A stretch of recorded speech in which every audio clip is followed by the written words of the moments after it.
Senhoras Deputadas, Senhores Deputados, vamos retomar os nossos trabalhos, agora com a audição dos candidatos da Senhora Candidata a Membro Efetivo do Conselho Pedagógico do Centro de Estudos Judiciários e do Senhor Candidato a Membro Suplente. No caso da Senhora Candidata, trata-se da Doutora Carolina Cunha, que eu começo por cumprimentar, que nos acompanhará e fará esta audição via Skype. E cumprimentar também o Dr. Rui Manuel Tavares Lanceiro, que está presencialmente connosco, a quem agradeço a disponibilidade, a um e a outra pela pronta, embora num espaço bastante curto, pronta disponibilidade para a realização desta audição. Há alguns senhoras e senhores deputados também que nos acompanham via Skype. A audição processar-se-á da seguinte maneira: darei sucessivamente a palavra à senhora candidata e ao senhor candidato, depois aos grupos parlamentares e deputados que queiram solicitar algum pedido de esclarecimento e depois terminaremos com as respostas por parte dos candidatos. Começo então por dar a palavra à senhora doutora Carolina Cunha. Muito obrigada. Muito boa tarde a todos. Começo por cumprimentar as senhoras e os senhores deputados que integram a Comissão de Assuntos Constitucionais, Direitos, Liberdades e Garantias e por manifestar a honra e o gosto com que me candidato a ocupar um lugar no Conselho Pedagógico do Centro de Estudos Judiciários. Não será certamente necessário sublinhar a importância da missão e das atribuições do Centro de Estudos Judiciários no contexto da formação jurídica e judiciária. E encaro, pois, como um privilégio o facto de poder vir a dar o meu contributo no seio de um órgão cujas competências convocam de forma particular a experiência académica e profissional que tenho vindo a acumular desde que, menina e moça, ingressei como assistente estagiária na Faculdade de Direito da Universidade de Coimbra. Na verdade, o elenco de competências que nos seus números 4 e 5, o artigo 98 da Lei 2/2008, atribui ao Conselho Pedagógico do SES, permite-me augurar que me venha não só a sentir perfeitamente à vontade com o tipo de tarefas e decisões nas quais ficarei incumbida de participar, como ainda que possa vir a dar um contributo relevante a quando dessa participação. Tarefas como a apreciação de planos de curso ou da estrutura de provas, a avaliação e graduação de candidatos ou aquilatar dos resultados de atividades de investigação fazem parte do meu cotidiano há mais de 25 anos. Dispenso-me da enunciação, seguramente fastidiosa, dos testemunhos dessa experiência, na medida em que constam do meu currículo vitae, permanecendo, claro está, ao dispor das senhoras e dos senhores deputados para algum esclarecimento ou aditamento que considerem pertinente ou necessário. Permito-me apenas vincar que, não desconhecendo as diferenças entre a formação e a avaliação ministradas pela Academia e as ministradas pelo Centro de Estudos Judiciários, julgo que tais diferenças poderão, afinal, vir a ser uma mais-valia no contexto da composição manifestamente heterogénea do Conselho Pedagógico do SES. Pela minha parte, estarei disposta a aprender, que é afinal o reverso da medalha de ensinar, e a aprender refletindo em conjunto com os restantes membros do Conselho. Porque, afinal, a reflexão, o debate e o espírito crítico na procura das melhores soluções são as ferramentas essenciais, seja na academia, seja na magistratura, seja em qualquer profissão forense. Muito obrigada.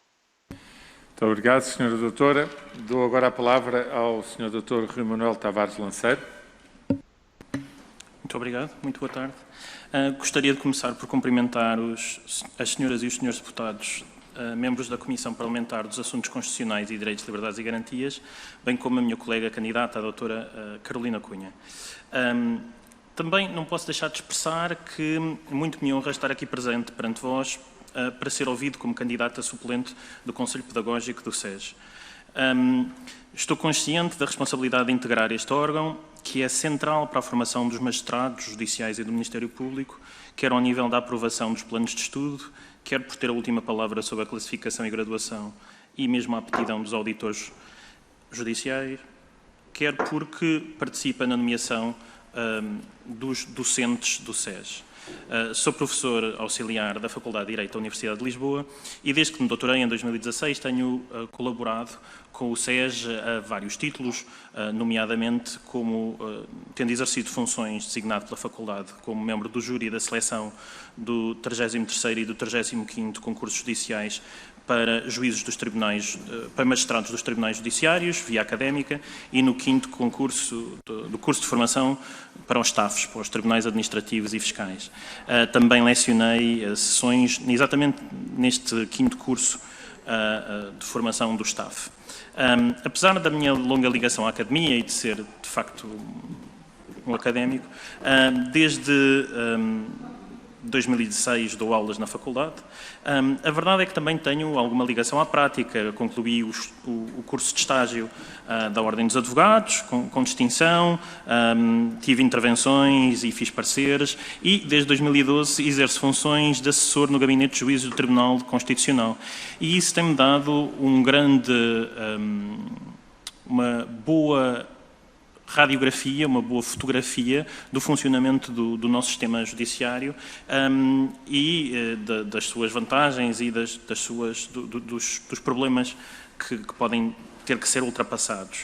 O SES desempenha um papel central nesse contexto. O SES é a grande instituição que tem a difícil tarefa de assegurar uma formação orientada para a prática, mas simultaneamente dogmaticamente consistente.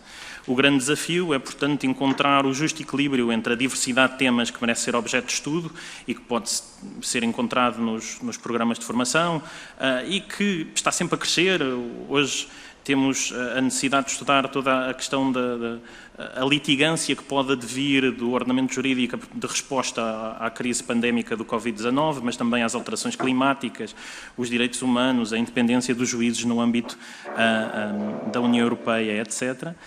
Mas, simultaneamente, então, encontrar o justo equilíbrio entre essa diversidade de temas, evitando uma excessiva dispersão de matérias e a repetição. É nesse contexto que prometo dar o meu melhor para ultrapassar ou vencer esse desafio e colaborar no melhor das minhas capacidades com o Centro de Estudos Judiciários. Muito obrigado, Sr. Doutor, também. Vou dar agora a palavra aos juízes parlamentares, começando pela doutora, a Sra. Deputada Cláudia Santos, Partido Socialista. Muito obrigada, Sr. Presidente, senhoras e senhores deputados. Seja-me permitido que comece por cumprimentar muito enfaticamente a Sra. Professora Carolina Cunha e o Sr. Professor Rui Lanceiro, que ouvi com particular interesse, e somos hoje convocados para o conhecimento dos senhores candidatos ao Conselho Pedagógico do Centro de Estudos Judiciários, sendo certo que a questão de saber quais são as qualidades que deve ter um bom juiz é uma questão que atravessa os séculos e que se mantém hoje tão desafiante como era há mais de 500 anos, quando no século XV, Dom Duarte I, no seu leal conselheiro, analisava as virtudes do juiz perfeito e evidenciava 5 virtudes principais: a capacidade de descobrir a verdade, a retidão de caráter, o conhecimento, a temperança ou a aptidão para julgar sem parcialidade e, finalmente, uma virtude muito importante, a fortaleza ou a capacidade para julgar sem medo. 600 anos depois, é adequado que se relance o debate sobre quais são as qualidades de um bom magistrado e o Centro de Estudos Judiciários, nomeadamente o seu Conselho Pedagógico, desempenha aí, de facto, um papel de grande relevância. Portanto, esse debate adquire pertinência quando nós questionamos quer os critérios de seleção e acesso ao Centro de Estudos Judiciários, quer os critérios para uma adequada formação de magistrados no Centro de Estudos Judiciários. E, portanto, aquilo sobre que, sobretudo, gostaria de ouvir os senhores doutores, prende-se com a ideia que têm sobre o que é ser, afinal, um bom magistrado e como é que podemos contribuir para uma adequada seleção e uma adequada formação. Sendo certo que, quanto à formação, me permitiria fazer 4 perguntas muito concretas. Primeira, deverá a formação do Centro de Estudos Judiciários prestar uma maior atenção ao direito numa perspectiva multinível, tendo nomeadamente em conta a cada vez mais relevante jurisprudência do Tribunal Europeu dos Direitos do Homem. Segunda questão. Deverá a formação do Centro de Estudos Judiciários adequar-se àquilo que podemos chamar a nova vertigem comunicacional em torno das decisões judiciais? Com o que é que se deve, afinal, ocupar um juiz? O juiz deve ser libertado de todas as tarefas não decisórias ou, pelo contrário, deve preocupar-se também com questões de comunicação? Terceiro ponto, será relevante ou não hoje que nos preocupemos com uma simplificação da linguagem das decisões judiciais, nomeadamente no que se prende com a possibilidade de haver um resumo da decisão? E, finalmente, gostaria de ouvir os senhores professores sobre a ideia que têm quanto à importância de se prepararem os nossos mestrados, futuros mestrados, para os desafios do mundo digital. Seriam estes os tópicos de reflexão que aqui deixaria, desejando a ambos os senhores candidatos as maiores felicidades para a eleição de amanhã. Muito obrigada. Muito obrigado, Sra. Deputada. Dou agora a palavra ao Sr. Deputado Artur Sobral de Andrade. Muito obrigado, Sr. Presidente. Muito boa tarde, ilustre colega, senhores professores, doutora Ana Carolina Cunha e o Emanuel Lancei. Foi um gosto ouvi-los e foi também com muita tranquilidade que assistimos às exposições, porque as expectativas eram elevadas, mas ficaram confirmadas, não só pelos atributos profissionais que são evidentes, mas até pela capacidade empática que demonstraram, muito nos agrada, obviamente, quando estão em causa funções tão importantes. Depois, agradecermos também a exposição, que foi bastante esclarecedora, e agradecer ainda a disponibilidade para, com tanto envolvimento profissional, conseguirem arranjar disponibilidade para prestar este serviço tão relevante. Depois, os currículos que nós tivemos a oportunidade de conhecer com mais detalhe, embora no essencial já os conhecêssemos, são, como eu disse há pouco, muito tranquilizadores e auguram um exercício do Cário que há 600 anos também já seria elogiado com toda a certeza. Subscrevo tudo o que a senhora deputada disse, as preocupações e, portanto, tenho a tarefa facilitada. Ainda assim, gostava de, se fosse possível, ouvir a opinião de Vossas Excelências sobre a formação contínua e a formação inicial no curso de ingresso para a magistratura dos tribunais judiciais.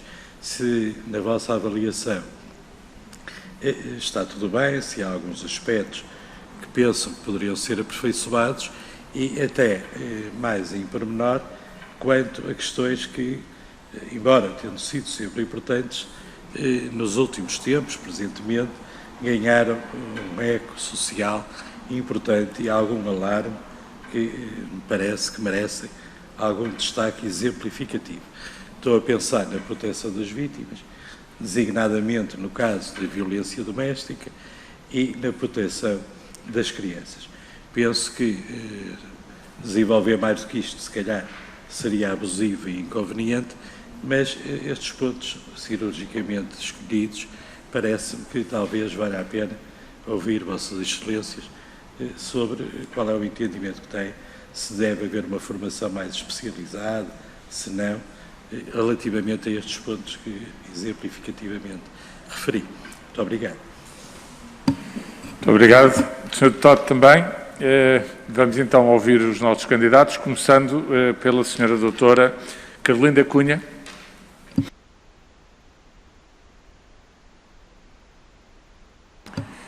Tem que ligar o microfone. Peço desculpa, já me estão a ouvir? Já estamos. Muito bem, esta plataforma Skype, não estou tão familiarizada com ela. Dizia eu que são desafiantes as questões que são colocadas e para algumas terei resposta, para outras terei provavelmente novas perguntas ou serão um mote para uma posterior reflexão.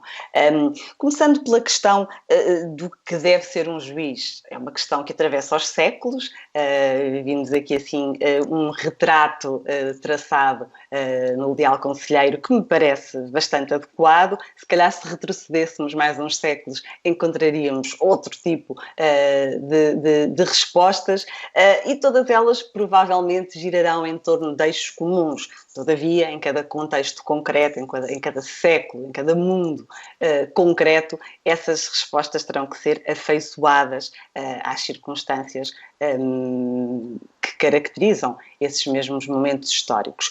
Não tenho uma resposta para essa pergunta, cabal, mas justamente, e como dizia há pouco, o facto de fazer parte de um órgão colegial com sensibilidades muito diversas, heterogéneas, membros provenientes de diversas localizações no mundo jurídico e no mundo forense, permitir-me-á chegar a algumas conclusões e nortear as minhas decisões e as minhas contribuições por elas.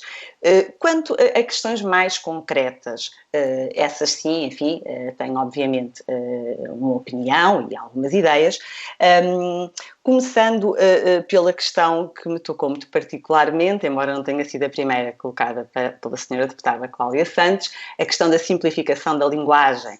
É uma batalha constante que eu tenho com os meus alunos desde sempre. O direito é uma ciência complexa e quanto mais claro, perceptível, nós o conseguirmos tornar, não apenas para os operadores jurídicos, mas e sobretudo para os leigos, eu acho que melhor o direito desempenhará a sua missão e melhor os magistrados, os juízes poderão desempenhar também a sua. Portanto, sou muito favorável a essa batalha de simplificação, de dizer da maneira o mais transparente, perceptível, clara, transmitir as decisões para que os destinatários entendam verdadeiramente o que está a acontecer e porque é que a decisão foi aquela e não outra.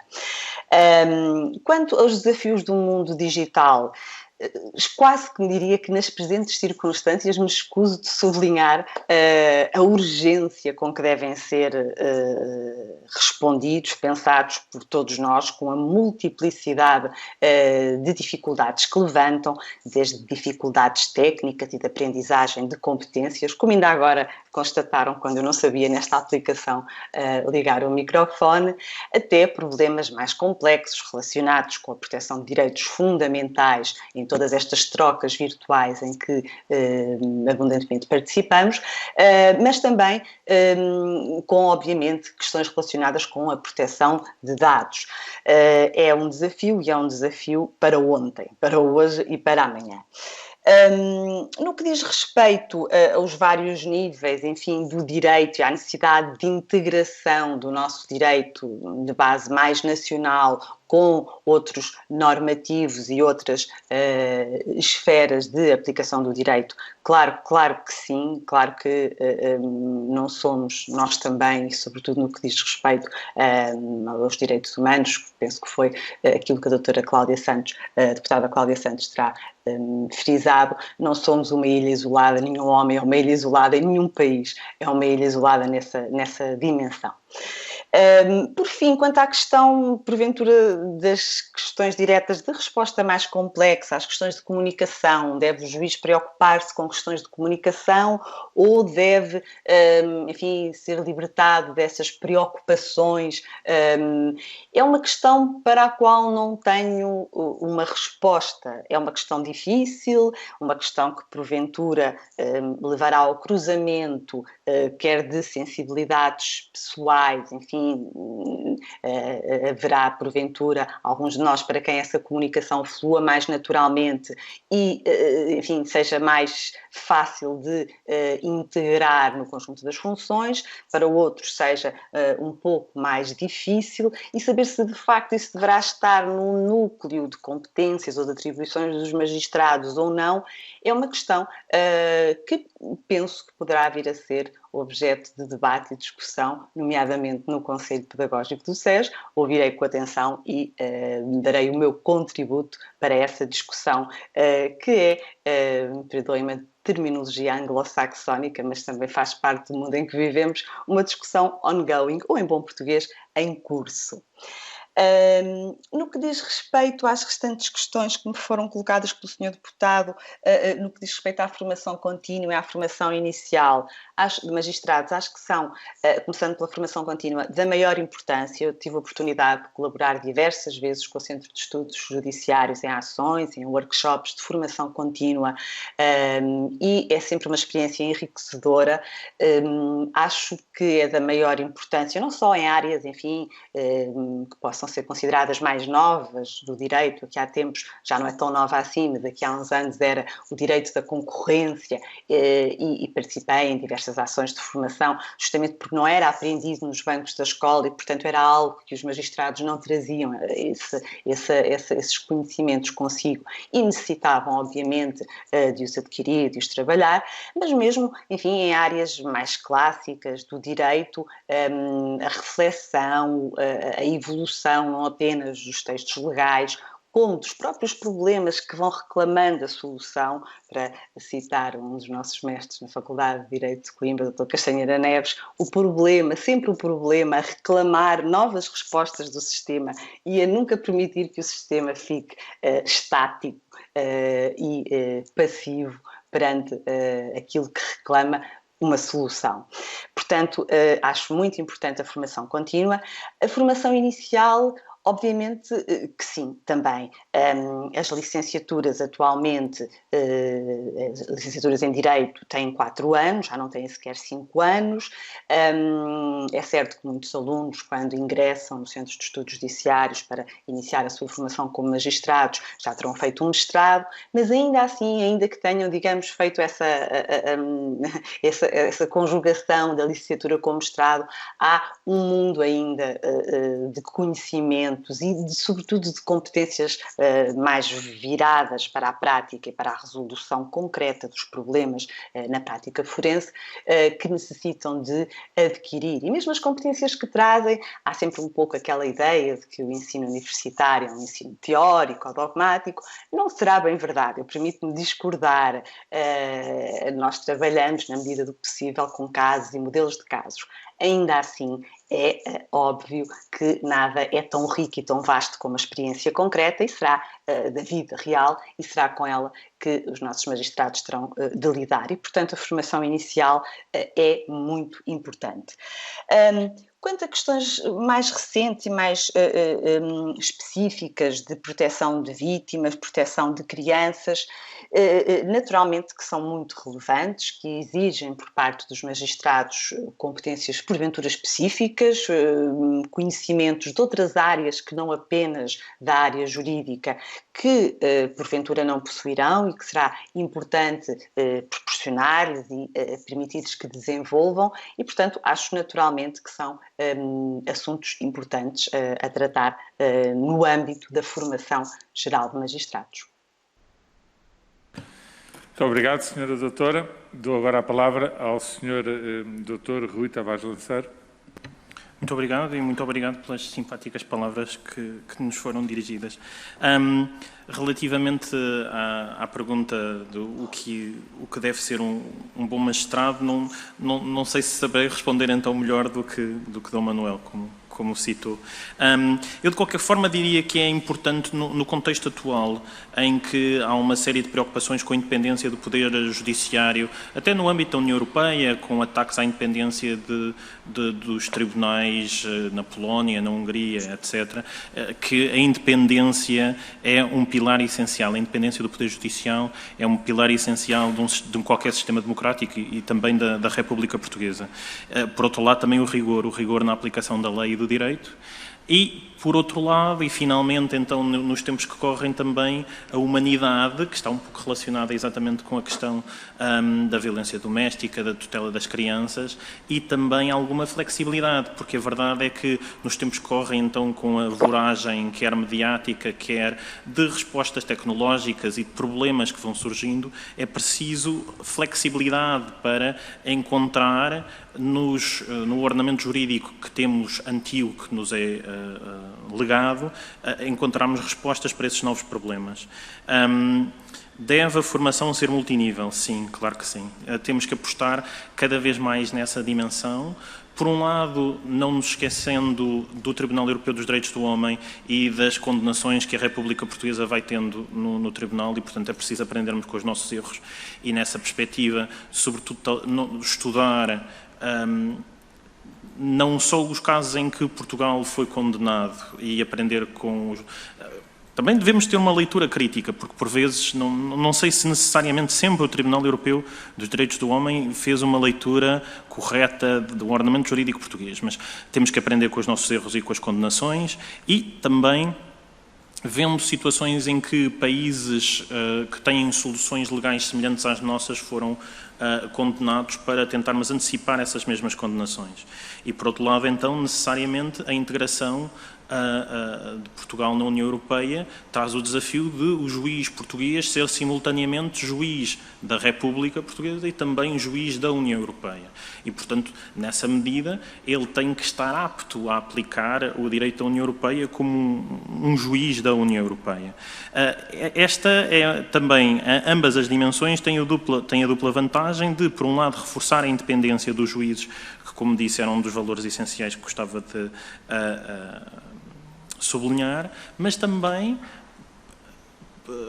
potenciar a proteção dos direitos humanos e dos direitos fundamentais, quer através da Convenção Europeia dos Direitos Humanos, quer através da Carta da União Europeia dos Direitos Fundamentais. Como devem os juízes adequar-se à nova vertigem comunicacional? Esse é, de facto, um grande desafio do Poder Judicial hoje em dia, porque, por um lado, o juiz...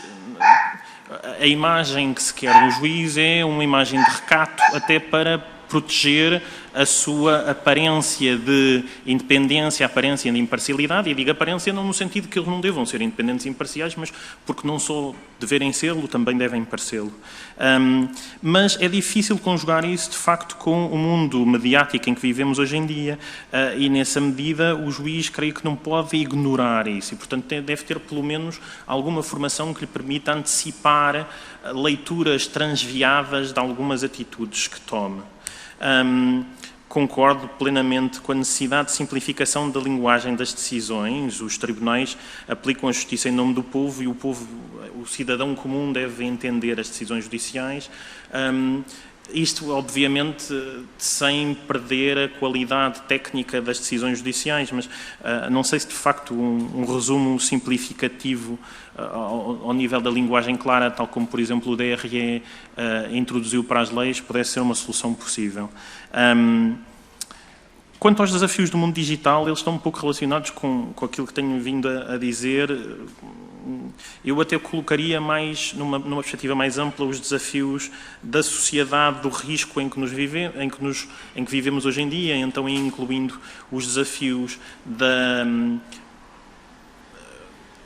inserção em plataformas comunicacionais como o Facebook, o Twitter, etc., que constituem ameaças à margem do Estado à liberdade de expressão, por exemplo, ou problemas à liberdade de expressão, ou podem potenciar problemas à liberdade de expressão, sendo que a nossa tutela hoje em dia da liberdade de expressão está muito pensada para proteger a liberdade de expressão face ao Estado, quando agora, possivelmente, as ameaças vêm do outro lado e, portanto, não sei se não é preciso repensar a proteção, a tutela da liberdade de expressão nesse aspecto.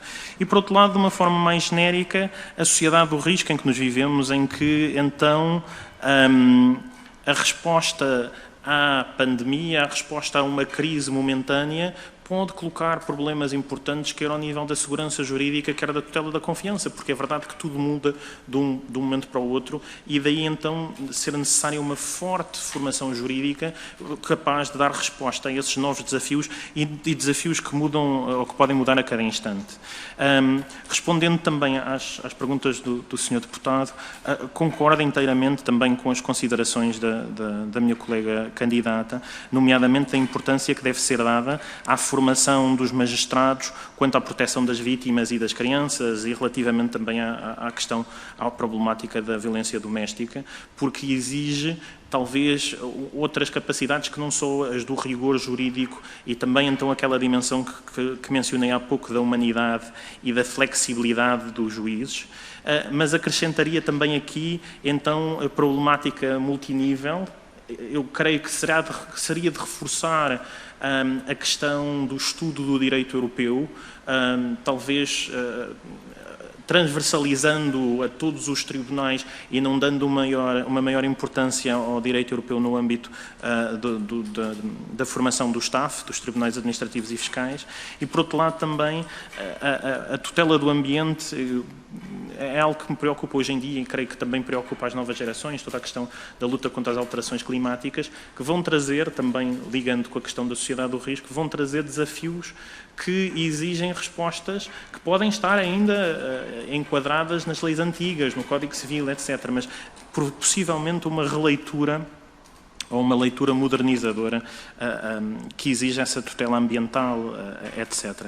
Mas, como dizia há pouco, parte do problema é exatamente que o SES consiga nessa imensidão, nessa tarefa titânica que envolve apresentar e formar os magistrados nos vários temas que são necessários, simultaneamente com uma formação que é equilibrada, não repetitiva e virada para a prática de forma a termos os melhores tribunais possíveis. É nesse sentido também que tenciono dar o meu melhor no Conselho Pedagógico. Muito obrigado. Muito obrigado, Sr. Doutor. Agradeço à Sra. Doutora, ao Sr. Doutor. Termina aqui a audição. Agradeço também às senhoras e senhores deputados e desejo, obviamente, que a votação que vai ter lugar na próxima sexta-feira possa fazer preencher o lugar de representação da Assembleia da República nesta instituição tão importante como é o Centro de Estudos Judiciários e o papel fundamental que no seu trabalho tem o Conselho Pedagógico. Muito obrigado. Termina aqui a nossa reunião. Até logo.